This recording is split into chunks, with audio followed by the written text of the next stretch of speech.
Sears is Bermuda's largest home appliance store with over 200 appliances in our showroom.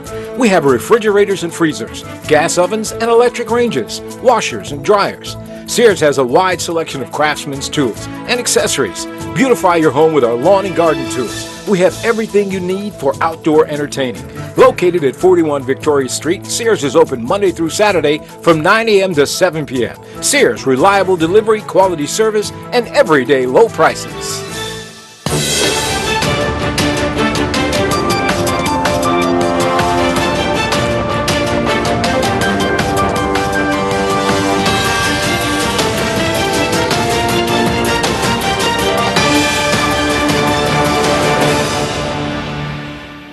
You're watching Bermuda Tonight. It's Friday, July the 5th, 2019. I'm Diane Brewer, and thank you for joining us. Topping our news, the Public Works Minister David Birch announced today that he has refused a request for financial details of the failed SANS 360 under the Public Access to Information Law. The request had come from the Royal Gazette, prompting Information Commissioner Gitanjali Gutierrez to order the government to release the information, an order the government refused because they disagreed with her. Tarai Trott asked the minister about his decision. You announced today that you had made the decision not to release a request on the finances of SANS 360 under a petty request from the Royal Gazette. How do you justify this decision? Well, first of all, the question is incorrect. I made the decision not to release a report that was commissioned by someone else and paid for by someone else and provided to us. And so as a result, I don't think I have the authority, and the legal advice that I've received supports that, to release it to the public. But that's not saying that the public is unaware of the financial arrangements with SANS 360 and what was paid to them throughout from the beginning of time. It has to be passed in Parliament. And so what it requires is that the investigative reporter actually means that you have to do some investigation. An investigation consists of actually going and looking into the records of Parliament and finding the answer. Investigation doesn't mean that you type all these questions and send them to me, and I'm going to spend my time or pay for some civil servant to go and dig out the answers for you. That's not investigative reporting. So I've not refused to give the information. What I refuse to do, what we refuse to do, is to provide the report to somebody when we're not authorized to do so. Not stopping there, the minister took aim at Information Commissioner Mrs. Gutierrez herself when he made a remark in the House of Assembly. You also took aim at the Information Commissioner herself. Yep. You said that you were quoted as saying that she had gone out of her way to support the RG. Surely you don't believe that? Of course I do believe that. I believe that by what she says. You cannot minimize what happens in this place where we are today, i.e. Parliament. Again, a matter of public record. When you state that there isn't any reasoning provided by the government for this decision to purchase SANS 360 for $1 million, other than what was put in Parliament like it was an afterthought, is incorrect. There's a statement that's in Hansard, it's available to the public, they can go and read it, where I set out quite clearly the reasons why we would do that. And I gave one basic example this morning. The collateral that was put up in order to get the loan by SANS 360 in the first place includes some of the property of the school, including half of the school field. Now, is it responsible for a government to allow an entity that has gone pear-shaped to take away half of a school field in the country? I don't think so. And so that's one of the reasons why we did it. The other reason is, if I had $1 million, I'd buy it myself. They owe the bank $6-point-something million. And we've negotiated a deal to purchase it for $1 million. And so it makes common sense to me.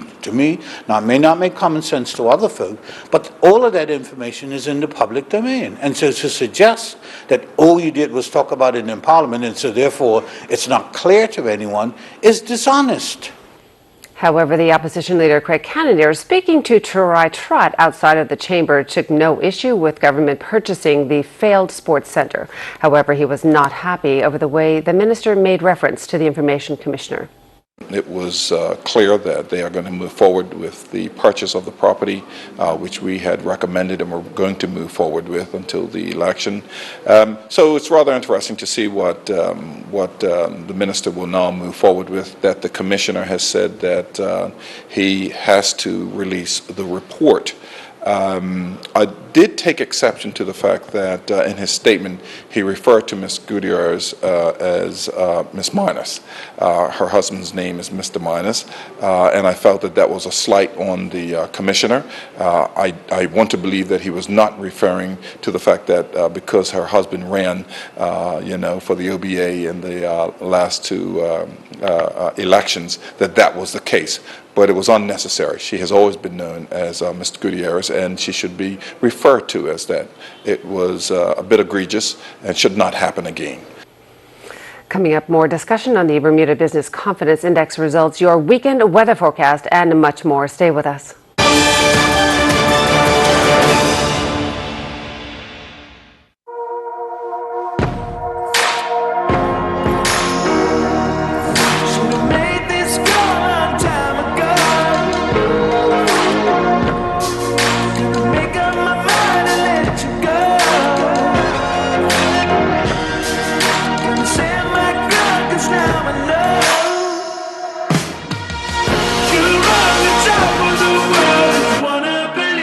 Take a test drive today at Ultimate Motors.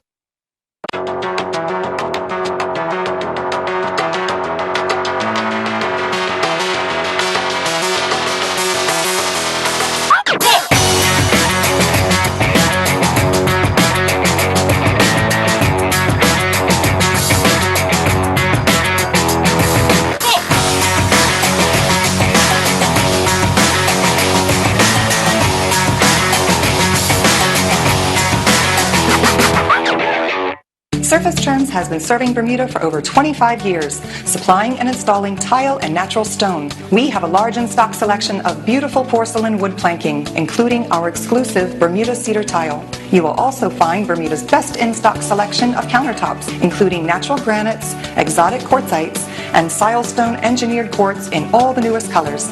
Our team will be happy to help you. Stop by our showroom at 17 Serpentine Road or give us a call at 295-8005.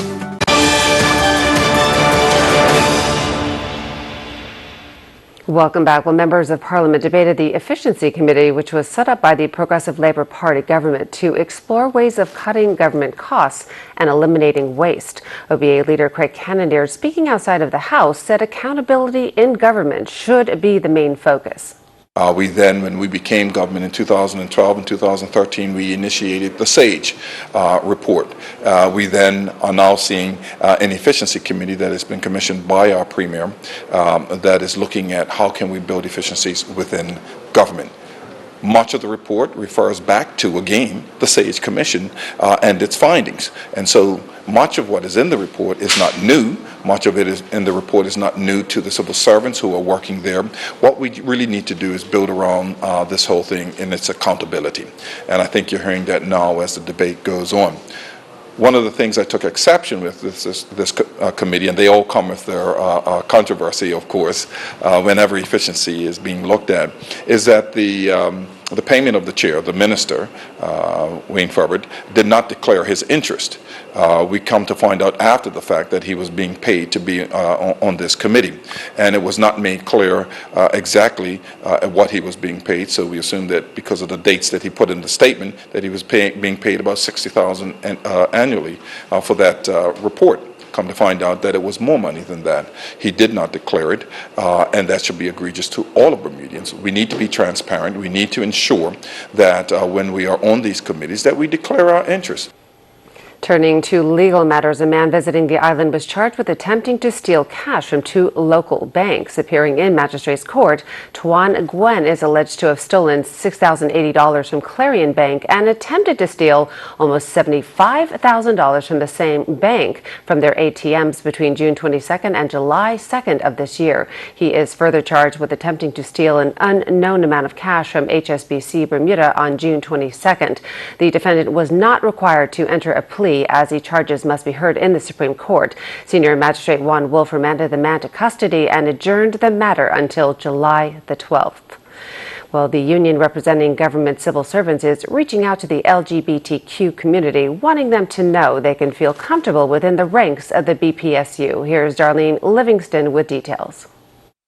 The hand up coming from President Jason Hayward, who is just back from a regional diversity conference in Argentina, where issues involving gay public servants and the issues they face in the workplace was openly examined. Now back on island and in a recent opinion piece, Mr. Hayward commenting that while there is a very low instance of bullying or harassment of gay people in the BPSU unionized environment, there are instances where people may not feel comfortable coming out because they don't want to be labeled in the workplace. He gives credit to Linda Bogle-Meinzer, the union's second vice president, who is openly gay and on the union's diversity committee. She is prominent in the LGBTQ community, and he urges members to speak with individuals on her committee. The chief executive admitting the BPSU and its membership has a long way to go with gay rights and that it must make meaningful progress on this issue. And that was Darlene Livingston reporting. Technology, the economy, and business uncertainty. These topics were discussed at length during a panel discussion following the release of the Business Confidence Index survey results. Since Bermuda has been removed from the EU blacklist of non-cooperative tax jurisdictions, the international business community breathed a collective sigh of relief. However, deputy heads of trust services at Conyers Dillon Pearman Company, Andrea Jackson, says her industry is used to Bermuda being labeled as a tax haven. The trust industry, where we're like, yeah, we're demonized all the time. You know, we're a tax haven. The French call us a coconut jurisdiction. You know, we're used to dealing with that. We're used to trying to make the argument. We are compliant. We have good governance. We have for years, much better than all of you on shore. But you're never going to win that argument in the press and with the local man on the street on shore. You're just not going to. And if you look at the election of Trump, I mean, that's just classic, right? Those sorts of people are winning those elections. So it was shocking. Getting off the blacklist was critical. But now we're a few months behind. We're a few months behind in the clarity that we need in order for businesses to make decisions. Are we staying? Are we going? New business is coming. And I think that the overriding thought when I was preparing for this was uncertainty is the word that just kept on coming up. How do we make decisions in this uncertain environment? And of course, Andrea Jackson is the deputy head of trust services at Conyers Trust Company. Meanwhile, co-panelist and businessman Chris Mayberry argued that uncertainty is part of the news business landscape. What's the largest hotel company in the world? Airbnb. How many hotels do they own? None. What's the largest car company in the world? Uber. How many cars do they own? What's the largest retailer in the world? Alibaba. I knew I'd get you in the end. Yeah, 2 out of 3. How many stores do they own? How many stores do they own? None. No. Did you ever think you'd see a construction worker with a hard hat queuing up for his skinny latte with a mochaccino shot when you were selling jars of instant coffee that we all used to use? Did you ever think you'd do your whole transactions on your cell phone wherever you were? We live in the most dramatically changing times that anyone has ever seen. If you understand what your marketing person is doing, and if your marketing person is over 25, you're losing business. I'll guarantee it. I'll guarantee it. The world is changing so fast because of technology and because of the appetite. Guess what? If you're not uncertain, you should be uncertain because someone's going to eat you up. There have been more rises and more billionaires made in a short period of time than any other generation in history. So get with it, guys. If you're not uncertain and if you're not worried, you're going to go out of business. Turning to weather news, looks like we have a mostly sunny weekend ahead of us. Here's the latest from AccuWeather headquarters. AccuWeather is presented by BF&M Insurance Group. We now go to AccuWeather headquarters. The BF&M Insurance Group is pleased to bring you tonight's AccuWeather forecast. I'm AccuWeather meteorologist Brittany Boyer, and as we take a look at what's going on around the area right now, you can see just off to our west we do have a little bit of rain out there and also still a disturbance off to our east, but overall, we're in pretty good shape right now, and that's what we like to see, especially as we get ready to head into the weekend. We're not anticipating any major weather issues this weekend, but once we get into next week, early to mid next week, that's where we could see a storm that could kick up the winds pretty significantly and also bring the chance of some rain and also some thunderstorms. But for tonight, things are looking good, and things are also looking good as we head into your Saturday as well. So as we take a look at some of the current stats right now, temperatures are sitting in the low 80s, so fairly comfortable. Humidity not too bad. We've seen it a little bit worse earlier this week. Humidity is between 60 and 65% with a nearly calm wind. The water temperature steady at 82 degrees, so no change there.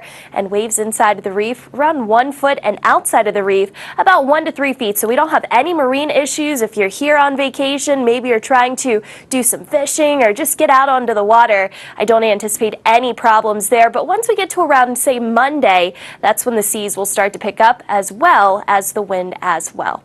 So as we take a look at your upcoming tides here for tonight, we have our high tide coming in at 11:47 tonight, and then our low tide coming in just before 6:30 a.m. on Saturday. So hopefully you can get outside and enjoy your Friday evening here. Temperatures are in the low 70s, or mid 70s for tonight for your overnight low under partly cloudy skies. And for tomorrow, a beautiful day. Hopefully you can get outside and enjoy the sunshine. That's exactly what we're forecasting. Plenty of sun to kick off your weekend with a high of 83 degrees. Sunday, things are also looking fairly good here. But then here's the disturbance that we're going to be watching as we head into next week, into the middle of next week. And as it gets closer, we will start to see those winds increasing, which you can see with the wind lines kind of getting tighter together there.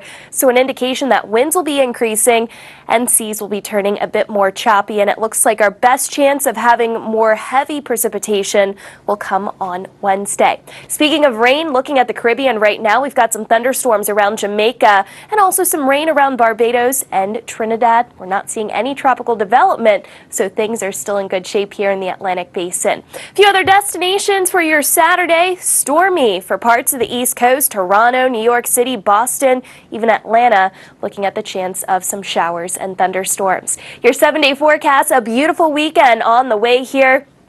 Plenty of sunshine Saturday, partly sunny on Sunday, and even as we head into early next week, temperatures staying in the mid-80s, the winds will be increasing, and it could get a bit stormy on Wednesday. AccuWeather was presented by BF&M Insurance Group.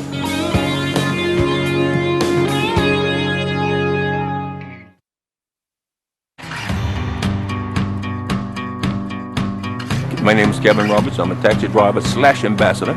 My father's with BF&M, so am I. Half of my family always been seen to be with Bermuda Fire Marine. I tried a different provider at one time, but I wasn't too happy with the competition. Because back then it took too long to settle claims. They questioned every claim, and I never really had that problem with BF&M. I'm quite happy with it.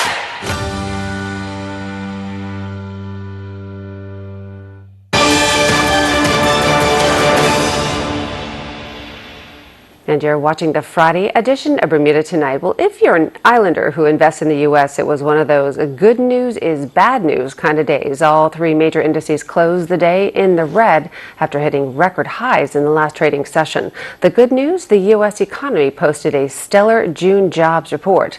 The bad news, the U.S. economy posted a stellar June jobs report. Yes, I did say it twice. So our Tony Waterman explains. Fears that a booming U.S. economy is about to go bust have been allayed, at least for now. 224,000 jobs were created in June, far more than expected, and a sharp increase from the lackluster 72,000 jobs created in May. But the bounce back has called into question the U.S. Federal Reserve's monetary policy going forward. The expectation is that interest rates will go lower, which is a positive for the stock market, but it's sort of a negative message from the economy because it would indicate a slower economy. But then you get this very good jobs number, and all of a sudden, well, maybe the economy's doing better than everybody thought. Most traders are still betting the Fed will cut rates, just not as aggressively. A 50 basis point cut is all but off the table, but there's still a 94% chance of a quarter-point rate cut later this month. Some analysts say those high expectations and a commitment from the Fed to take action if necessary have backed the central bank into a corner.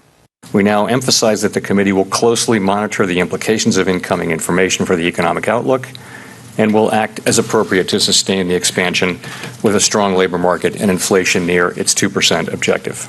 What the U.S. Fed decides going forward has a direct impact on lending and saving rates here in Bermuda. That's partly because the Bermuda dollar is pegged to the U.S. dollar, and banks take their cues from the Fed. As the U.S. raised rates over the past couple of years, local lenders followed suit, although not in lockstep and to varying degrees. The reverse was true when the Fed cut rates during the global financial crisis. It's unclear how local banks will respond if the Fed does cut rates this month, especially if it's seen as a one-off. What is clear, though, is that the Fed takes much more than a single jobs report into consideration when it sets monetary policy. We have the inverted yield curve. We have the possibility of an impeachment. We have all the political dysfunction in Washington, all the geopolitical nonsense, all of which creates a pretty compelling negative backdrop or negative scenario. But you have to weigh that with reality, and reality is the U.S. economy is pretty good, if not very good. Unemployment rates are at historic lows. Wages are going up, and the Fed has been in an accommodative mode, which is always a positive backdrop for the market. Which means that despite today's pullback in the markets, there could still be room to run going forward. Tony Waterman for Bermuda Broadcasting News. Thanks, Tony. Well, in medical matters now, British scientists have discovered a new compound that finds and kills superbugs that potentially cause fatal infections that antibiotics can't treat. Tens of thousands of people around the world die from superbugs each year. Ian Lee from our affiliates at CBS filed this report from Sheffield, England. And this is the compound being separated. It may not look like much, but an arms race is underway in this lab, pitting man against germs. How concerned should we be about superbugs? The way it's going, it's like a freight train coming towards us, and we're not doing anything.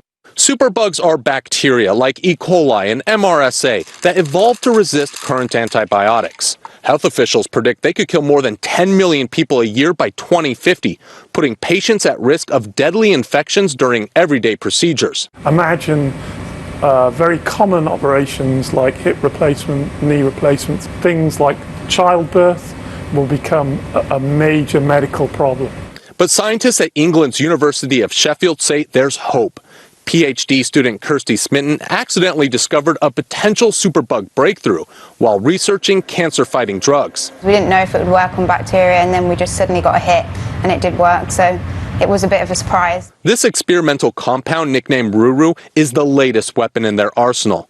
These microscopic images show how it successfully attacks, infiltrates, and kills superbugs. This is victory. Yeah, so there it's breached the cell membrane. So far, they've tested their discovery on insects. The work is costly and time-consuming, and human trials are still years away. If it makes it through clinical trials, then yeah, there's no reason why it couldn't save as many lives as penicillin has saved.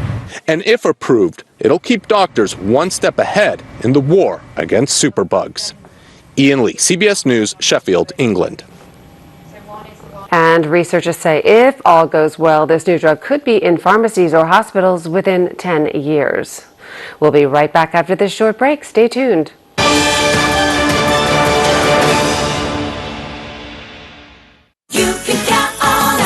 Locally grown carrots, 2-pound bag, only $4.99. Fresh Purdue chicken leg quarters at $1.59 per pound. Friendly's ice cream, 48-ounce package, hot price, $4.65. General Mills Honey Nut Cheerio cereal, 10.8-ounce box, hot price, $4.49. Wholesome Pantry almond milk, 64-ounce carton, hot price, $4.59. All stores open Monday through Saturday until 10 p.m. and Sunday 9 a.m. to 7 p.m. for your shopping convenience. You can count on us. Girl, come my way, no matter what time of day.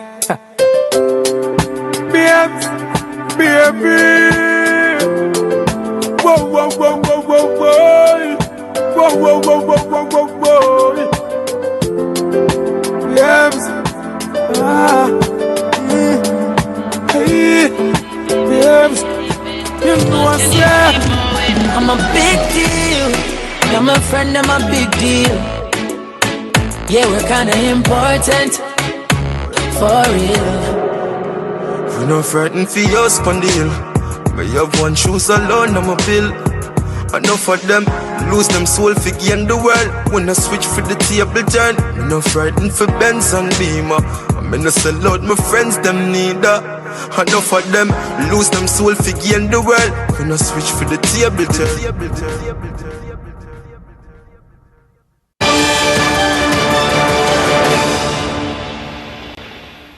As next year's U.S. presidential election draws nearer, tech experts are fighting the growing threat of so-called deep fakes. The altered videos shared widely on social networks are proving to be an extraordinary political weapon that are difficult to defuse. Here's Jonathan Vigliotti from our affiliates at CBS. And then he had a press conference in the Rose Garden. From fake videos of House Speaker Pelosi slurring her words to President Obama kicking a door he never kicked.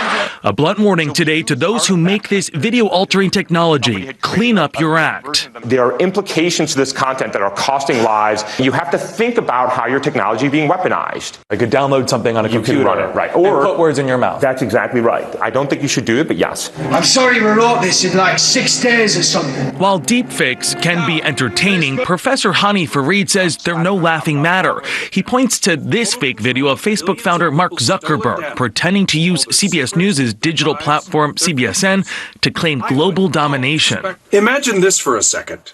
One man with total control of billions of people's stolen data.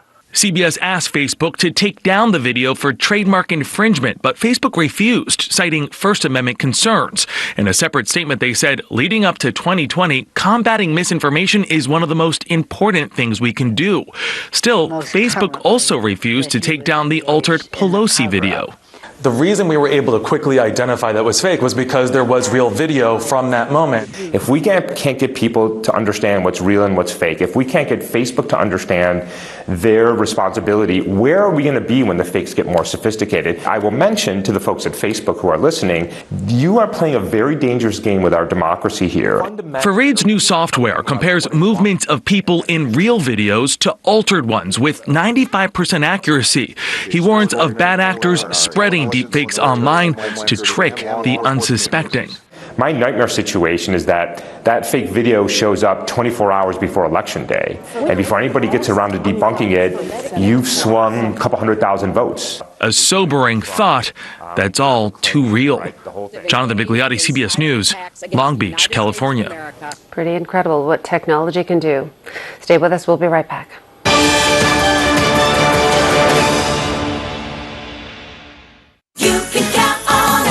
Locally grown tomatoes at a hot price, $2.99 per pound. Fresh certified Angus beef top sirloin steak, $8.99 per pound. Kraft mayonnaise 30-ounce jar, $5.99. Wee French style yogurt 5-ounce glass jar, only $1.99. Vitalis mineral water 6-liter bottle, hot price, $5.49. All stores open Monday through Saturday until 10 p.m. and Sunday 9 a.m. to 7 p.m. for your shopping convenience. We are the voices. You are with the captain. It's Mr. Midday. 12 new major news. The big station. The morning show. Your number one song. The Faces. You're watching Bermuda Tonight. This is exactly what you're talking about. What an upset it was. The Storytellers. They are actually using the pepper spray. Police are aware of this theory. The water is 3,500 meters deep. The tax climbs up to 12.5%. The window on our community. We bring you the best in U.S. television entertainment and the greatest sporting events in the world. A brilliant performance from Duffy. We are the island's only Bermudian-owned broadcaster of both television and radio. With the only TV channels that are available over the air in beautiful high definition, completely free. We are always expanding. We are always innovating. And most important, we're always your station. This is Bermuda Broadcasting.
That's our newscast. I'm Diane Brewer. Thanks for sharing your Friday evening with us, everyone. Have a wonderful weekend. Good night.